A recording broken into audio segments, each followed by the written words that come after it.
Born in Freshwater, Placentia Bay, and that was the first day of the 6th month, 1944. So that puts me at 65 now.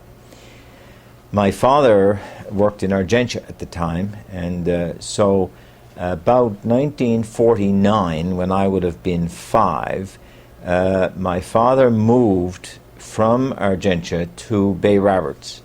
And then we moved to Bay Roberts, and that's where I did school and all the rest of the stuff. And I've lived here all my life since that time.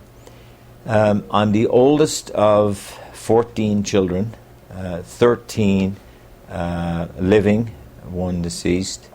And in that group there are 7 sisters. And there would have been 7 sisters, and there's 7 brothers, but now living, as I said, 1 is dead. I started working in 1960. My father got sick, and he had a heart attack, and he had his own wholesale business. And that's a part of the heritage that I'd like you guys to know a little bit more about. You see, Bay Roberts was always a business place. It was always business carried on in Bay Roberts, and I want you to remember that, and we'll talk about that some more, because I suspect I'm not going to get it all said in an hour, so I'll have to come back. Then, when I started work in 1960, I went to work with my father in a wholesale business, and I drove a little truck and drove around this area, Conception Bay, Trinity Bay, Bonavista Bay, and St. Mary's Bay, and sold dry goods out of the back of a truck. And I did that for 13 years. Then in 1973, when the bigger stores started to come here, and the big stores, then the little stores in the little communities didn't do the business anymore. So the business died. And I then went to work with Cooperators Insurance, and I stayed there for 10 years.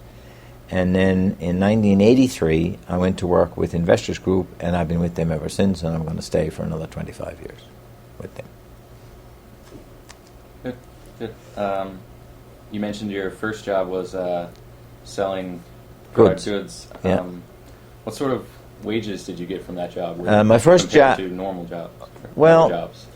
That was a bit of a different story there, but I will tell you, I used to get $36 every 2 weeks. That's what my wage was, and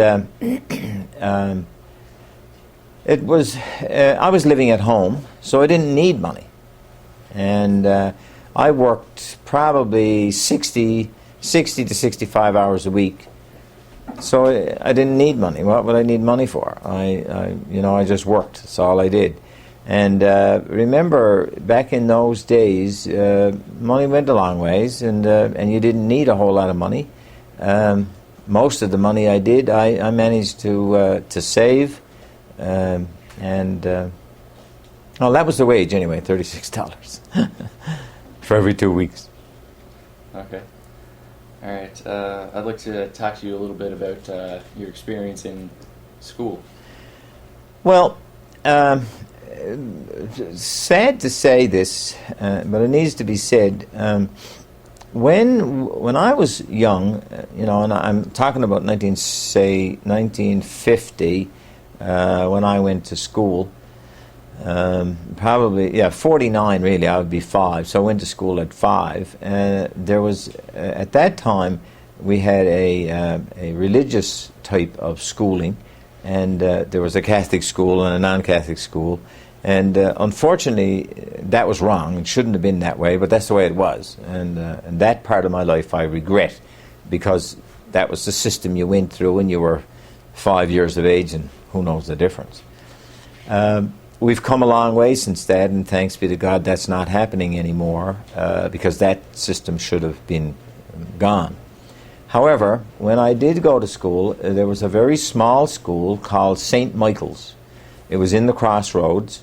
And there's now 2 apartments in it right now, but that was St. Michael's School. It was a 2-room school, but the year that I went, the first year, grade 1, there were 11 grades into one room. So the teacher had from 1 to 11. And you did your work. We had, it was nothing extra, I suppose.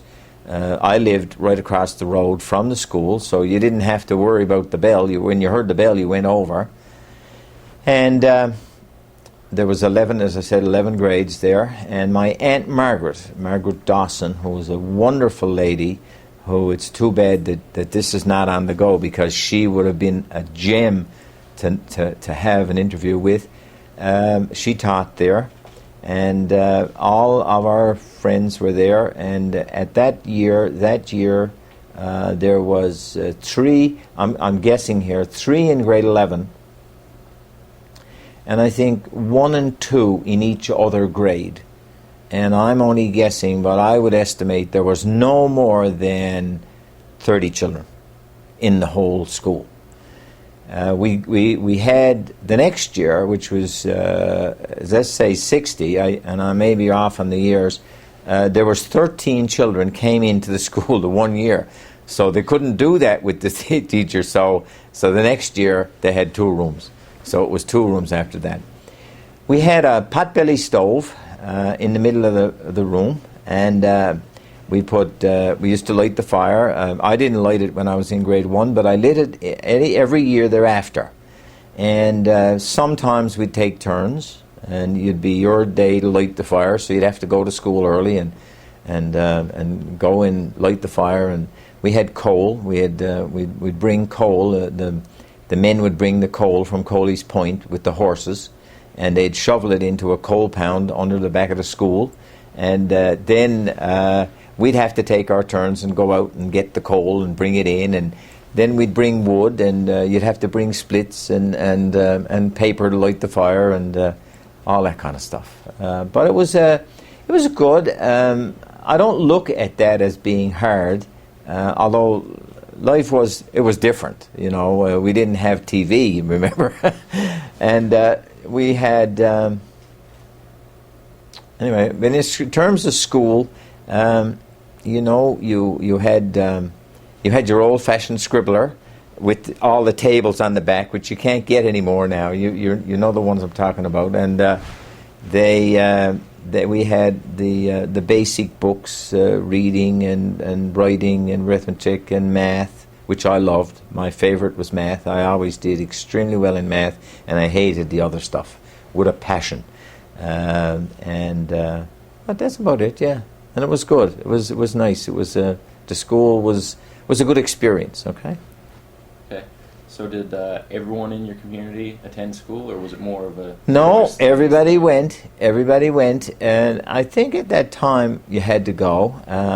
In that time of the year, some of the people would be taken out of school in the spring, because they would be either going to Labrador or they would be involved in whatever their parents were involved in. Like, the children had to help with the hay in those days, and we had to help with the gardens. And in the fall, we'd be digging potatoes, and we used to have a man come with his horse, and he'd dig the potatoes, and we'd have to take a day or two and go and dig the potatoes, and then get them in and get them dried and get them in the cellar. And the same with all the vegetables and turnips and carrots and cabbage and greens.